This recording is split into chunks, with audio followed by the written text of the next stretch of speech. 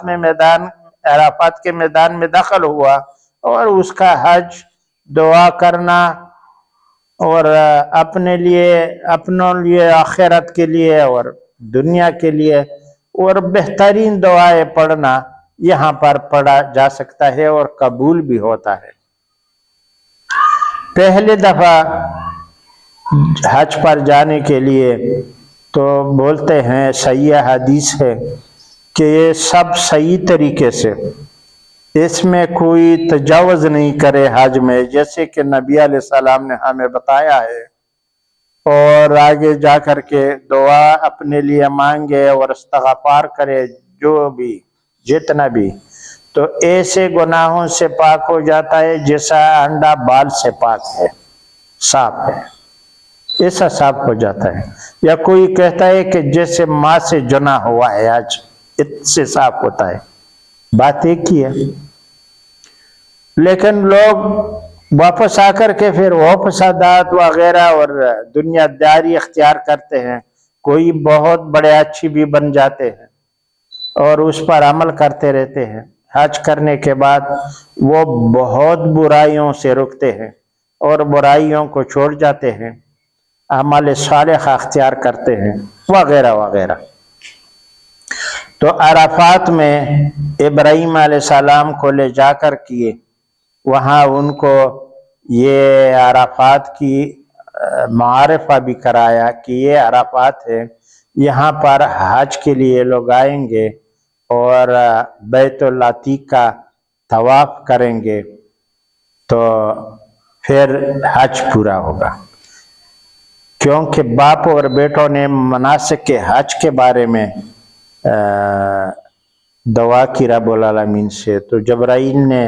ان کو لے جا کر کے وہ حج کے مناسک کے بارے میں سمجھایا۔ انشاءاللہ باقی بیان، ابھی تو بیان جاری ہے، کافی ہے، کل کریں گے، اس کے بارے میں زندگی رہی تھی۔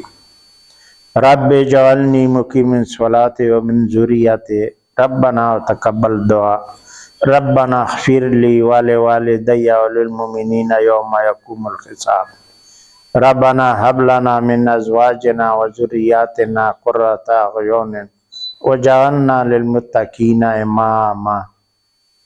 اللهم اغفر لی ولوالدی وللمؤمنین والمؤمنات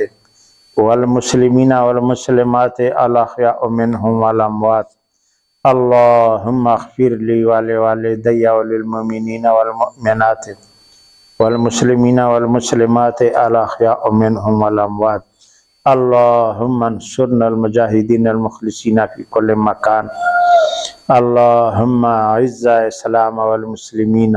واذل الکفار والمشرکین والملحدین والطواغیت والروافض والمجوسیہ ربنا تقبل منا انک انت السمیع العلیم وتب علینا انک انت التواب الرحیم۔